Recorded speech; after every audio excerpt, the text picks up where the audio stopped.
Notorious Sports Critic, Brent Reed.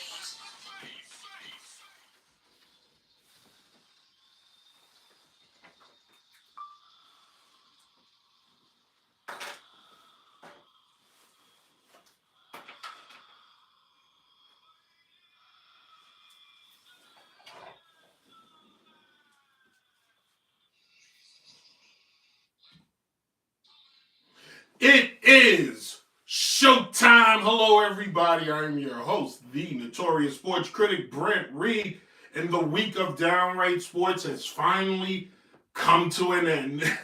This week, I was an entire week of downright sports, except for on Tuesday, right here on DJ Chase Radio, in the DJ Chase Radio app. I am Brent Reed, the Notorious Sports Critic, and for those of you who have joined this week, tuned in and listened, heard me rant, I appreciate it and thank you so much. For those of you who are just tuning in today, well, you tuned in for a good show. It is Friday, Memorial Day weekend. Believe it or not, we are 1 week left in May. Wow. The year went from feeling slow to fast.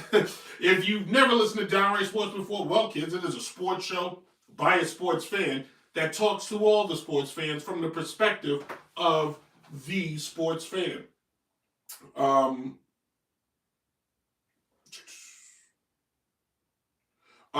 So sorry, I took a look at something.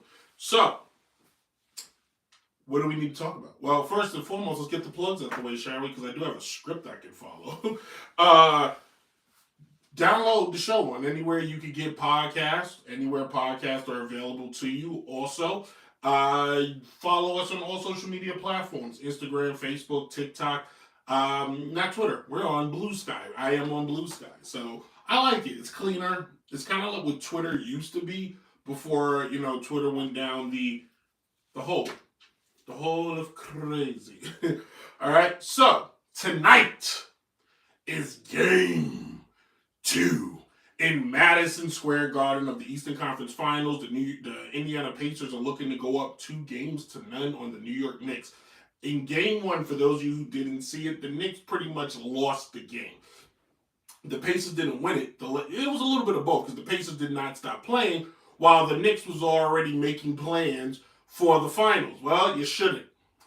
Game 2 tonight is a must-win for the Knicks. And you're like, well, Brent, there are more games. It is. But the next games are in Indiana. And where the Knicks have won on the road, beating Boston in 2 games, winning in Detroit, this Pacer team is a lot different.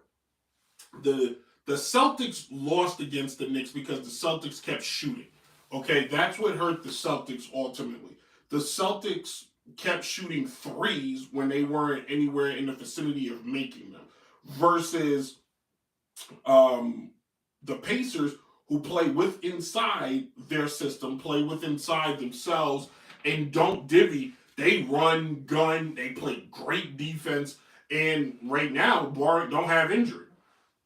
The Knicks played their game, but where the Knicks messed up was the Knicks decided to go into its over mode. You could celebrate without celebrating, meaning they didn't play smart ball, where in moments where the Knicks should have ran the clock out, they kept pressing, basically forcing turnovers because they were trying to run the score up as if like there was a reason to. At one point, the Knicks was up 17. At that point, you should start milking as much clock as possible. I use the analogy in the old days. They used to do the old 4 corners. Dean Smith to run the clock out. And for those of you out there, well, Brent, there's a shot clock. There's ways in running the clock out. You move the ball around. You work the shot clock down. You take a shot. Hopefully, you get the offensive rebound. You keep it going. But the goal in that is you put the pressure on the Pacers to either make great defensive plays or start to foul. Where in the case of the Knicks was playing as if they were down. They were pressing I don't think the Knicks knew what the score of the game was because that's how they were playing. Game 2, I think the Knicks need to go in this a lot differently. So, as I tend to do, and the reason why I'm wearing, if you're watching on Facebook and YouTube, I'm wearing this suit because tonight I will step to the sidelines, fictionally of course, and coach the New York Knicks. First and foremost, my lineup's going to be a little different. I'm going with Brunson, starting point guard. I'm going to put in Cameron Payne, though, to run at the 2, Josh Hart at the 3, OG at the 4, and Karl Anthony Towns at the 5.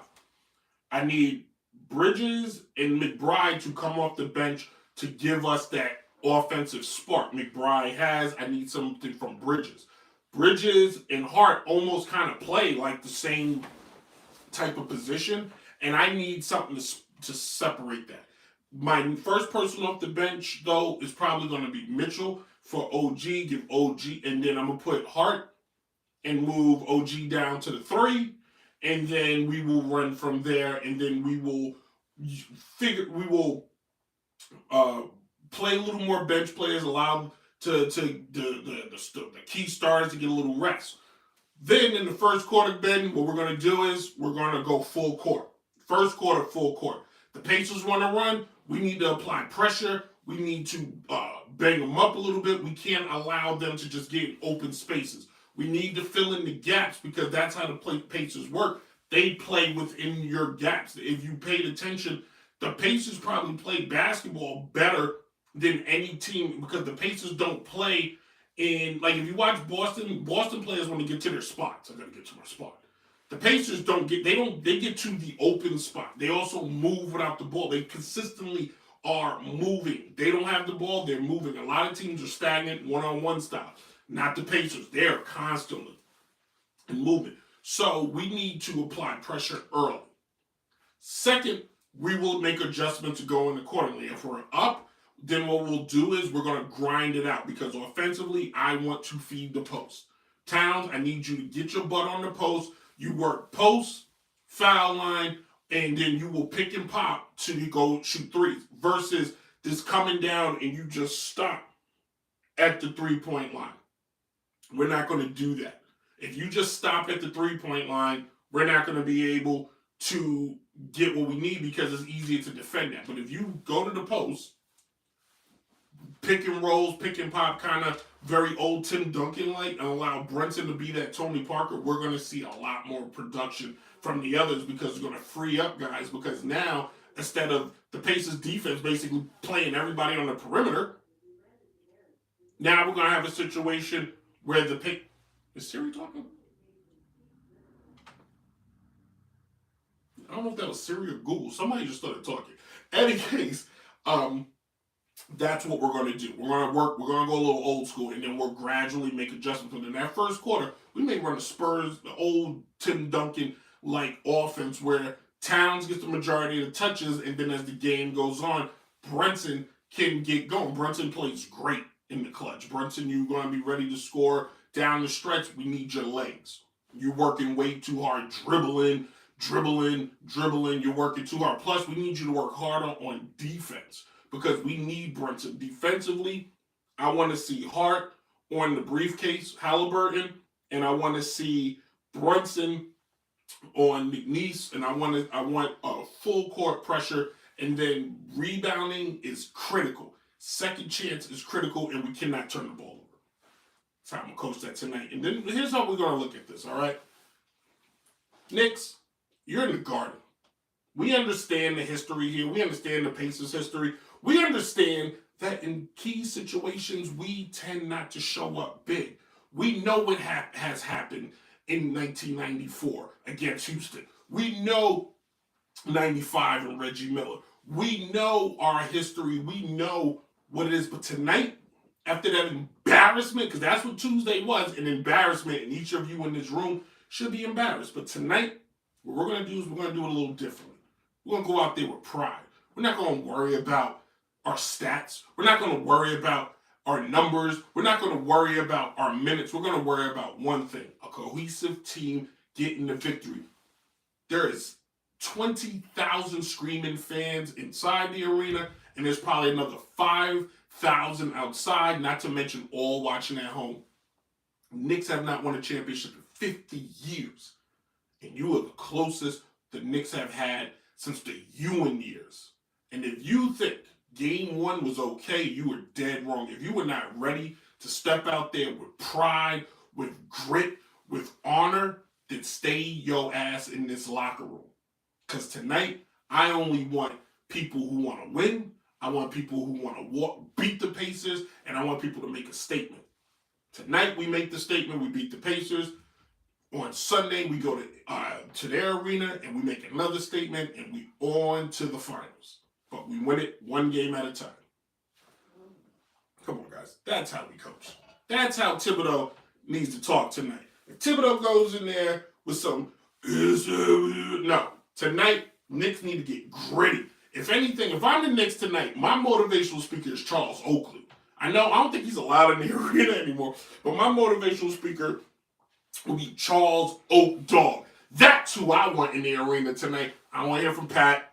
I want to hear from John Starks. I want to hear from Carmelo Anthony. I want Charles Oakley, and I want Larry Johnson, and I want the spirit of Anthony Mason in that locker room tonight. I want dogs. I want beast pit bulls. And Charles Oakley was the Knicks' pit bull, the enforcer. That's who needs to be in that. Go slap around some players tonight. Piss some people off. Because if the Knicks come out and they play like they did last game, here's the thing. In game one, the Pacers was never out. Yes, the Knicks were up by 17, but the game of basketball is definitely a game of momentum. And that, and as Marcus would say, the ball don't lie. And the Pacers made it clear. Knicks score, we score. You score, we score. Like, they made that easy. They made that effortlessly. So, if you're the Knicks tonight, you gotta come with a different attitude. You almost gotta channel that Pistons series where you basically had to become bulldogs and just get nasty with it. Excuse me. But it is going to be a tough series. Last night, Minnesota lost again. I asked the question. I don't know if it was yesterday's show. It might have been. Was it yesterday? It might have been yesterday's show.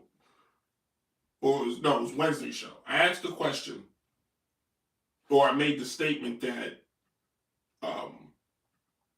Shane Gilgeous-Alexander got a television at home too.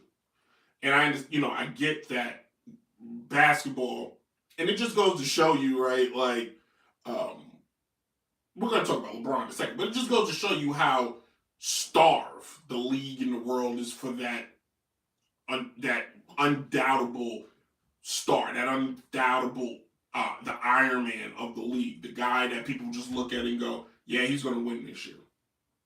And they haven't had that in 7 years. In 7 years, the league has not had the undoubtable standout, champion. The guy who you plug in and say, well, that's the NBA champion right there. That would, like, Steph was the closest. He was. Like, just speaking frankly, Steph was the closest. But he, his time is pretty much over. If I know if you're of a certain age, but the NBA is accustomed to having champions. The only other time the league has had this much parity was in the 70s, and I'll tell you what I mean by that. So, after the Celtics run of the 60s, right? After the Celtics run of the 60s, in 1970, the Knicks won a championship, then Milwaukee won a championship, then the Lakers won a championship, then the Knicks won again. Then the Celtics won a championship, then Golden State won a championship. They were in Golden State. Where did Golden State? I don't know. But Golden State won a championship, then the Celtics won another championship, then Portland won a championship, then the Bullets won a championship, then the Supersonics won a championship. A lot of parity. Then the 80s came, and it was Lakers and Celtics. And then you could sprinkle the Pistons in there, and the 76ers squeaked out one. Then the 90s came, and it was all Bulls. Houston squeezed out two. All Bulls. And then the 2000s, you would see the Spurs, the Lakers, Spurs, Lakers. Boston, the Miami Heat would squeak out. And then the 2000s came, where I like to say the start of the LeBron era.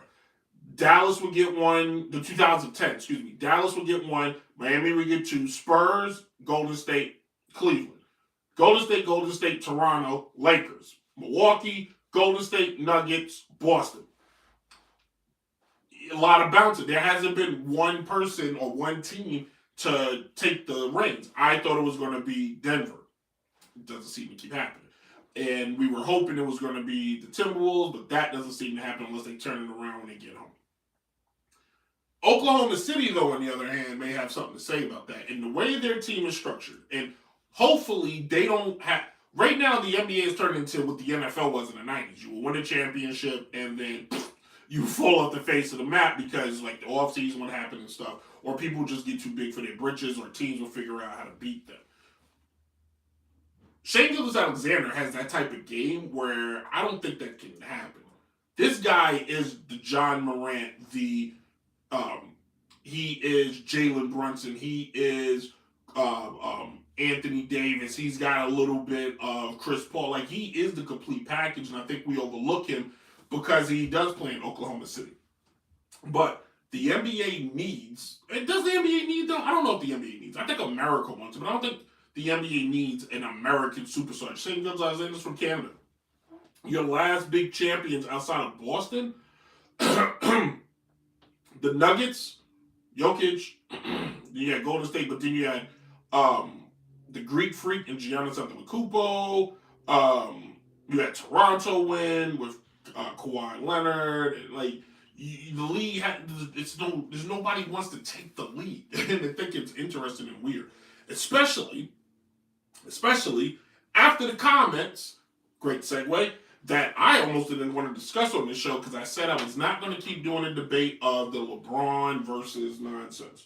But now you have the conversation of Michael Jordan's ex agent, David Falk, pretty sure I butchered that, basically said LeBron James is a cherry picker, and there's no way in the world this guy could, be the greatest of all time. He's a great player, but I don't know about the greatest of all time. And I quote, I really like LeBron, but I think if Jordan had cherry picked what teams he wanted to play on or two other superstars he wanted, he would have won 15 championships. I don't know if that's true or not. I think Jordan's very fortunate to have had the team, but 6 championships in the time span that he won them is crazy. Jordan won his first at 90, his last at 98, because that is 8 years. And he took a break for one of them, and then he came back at the second half of 1995 and got knocked out by Orlando. But that is such a footnote. Like, that is such a minuscule thimble on, the career of Jordan. It just goes to show you where his great, Jordan's aura is huge. The reason why, and I bring it back, the reason why I said the league is pining to have a true shadow of a doubt king of kings for the league is because they were spoiled, and the league has always had one. Well, there was Bill Russell, later Jerry West, who wasn't winning, but you could throw West in there, and then later you could say Magic and Bird. And the league has always had face, it's a face. They don't wear helmets. They need a face. LeBron has been the face of the league for all the wrong reasons. If you want to know why, first of all, when the question comes up to Jordan or Kobe or whomever is in the conversation, right? They never put themselves ahead of anybody. They credit those. Now LeBron makes it very clear. I'm the best. I'm the GOAT. I'm the greatest of all time. I'm the chosen one, tattooed on his back. Okay? Fair. But where you had Muhammad Ali, and I'm stealing this argument actually from First Take because it's true, Mike Wilbon made a great point. Muhammad Ali's the one who said he's the greatest of all time. And he did it in a sport that he kind of had to. You don't want to show up in a sport where somebody can hit you in the face. You go, I'm just happy to be here. You kind of have to have that energy. Yes, I'm the best out here. Who's going to beat me? But even then, Mike Tyson comes along. Tyson doesn't say I'm the greatest ever. Doesn't happen. Doesn't come up in conversation. Tyson goes, I'm the best now. I'm not the greatest ever. Tyson goes, it's Ali. You talk about Frazier. Frazier didn't years later say I'm the greatest. Neither did anybody. But because LeBron, and then with LeBron's bravado and I'm the best ever, what has it done? Well, it's put the league in a weird place because the league doesn't know what it's supposed to do. We want to say this guy is our best, but he doesn't win. for the last few years on the Lakers, he was in the playing game. The playing game was starting to become the LeBron and the Miami Heat series. Then you have, gets to the finals but loses. LeBron has lost more in the finals than he's won. And if you guys are at that point in life where you're just like, it's an honor to just have been there, then you misunderstand the mission and what the statement is. We can talk back and forth, this, that, and the third, who did what, whose numbers is what. Statistically, LeBron is better. Cool. If you want to go on statistics, fine. Before LeBron broke the record, you know Karl Malone? Yeah, that Karl Malone, it was second, now third, all time in scoring. Let me try this again. Karl Malone was second to Kareem Abdul-Jabbar all time in scoring until LeBron passed him and then now passed Kareem. So Karl Malone is third all time. Would any of you sit there and make the argument that Karl Malone is a top 5 greatest player of all time? I'll sit and I'll wait. I'll answer for you. He ain't. You can't use statistics because if you play for a period of time or you're in the right system, you're in the right organization, etc., etc., etc., it could work. Jordan didn't need to finish with the most statistics of all time. He didn't. He just needed to finish with more championships than everybody other than Bill Russell. And I know, Robert Horry's got 7. I'm talking about guys who won, guys who mattered, guys who was the focus point of the team. Okay, calm down. Jordan just had to make sure he was undefeated in the finals, to which he was. Undefeated in the finals. So LeBron went to, 9, 10? Cool. What, he won 4? Yeah, he won 4, which is okay. It's pretty good. Bird won 3. You guys ain't making an argument that Bird is better. No. So let's slow down, fanboys, because that's what we've become. Fanboys of the LeBron James, because you either secretly want to beat him or you're secretly like some weird like Pokemon figure. You got this thing like, don't hurt LeBron. It's like a real Drake effect. That's what I'm going to start calling it. LeBron has the Drake effect. You know he's okay. He ain't that good. But you can't bring it to yourself to just be like, yeah, he ain't that. He all right. Like, calm down. All right, kids, calm down. And to answer the question, if Jordan got to pick his teammates, I don't think he'd lose. Jordan would have lost. He would have lost. He couldn't have picked his teammates. He proved that in Washington. He picked the team in Washington. He was 40, but he picked the team in Washington. Mike wanted to score. So, like, Mike's greatness is what it is, but he was protected by his coaching and his general manager. That's where LeBron goes wrong. He thinks he knows more than everybody. Like that stupid show he had that got J.J. Redick the head coaching job, which now it looks like he's kind of interviewing Steve Nash. Tell me that, because now you got Steve Nash in there. Like it makes me ponder and think. But let's all stop. We don't need Rich Paul defending LeBron. We don't need LeBron. Like, shut up. Let your game speak for itself. Tom Brady don't call himself the greatest. Tom Brady got more championships than you and been to more Super Bowls. In a sport, it's harder to do it. Just saying. All right. Thank you all. It's been fun. We're going to come back in the second segment. What we're going to talk about. I got sour taste in my stomach. We're going to talk baseball. Ooh. I don't know what just went on there. We're going to take a quick break. Follow Downright Sports on all social media platforms. This is DJ Chase Radio. And we're going to, what we're going to throw on? I don't know. Oh, we're throwing some Young Dolph. If you're listening on the podcast, I'm sorry. There'll be no music. No music. But here on DJ Chase Radio, you will get the music. I think. I guess not. Downright Sports, everybody.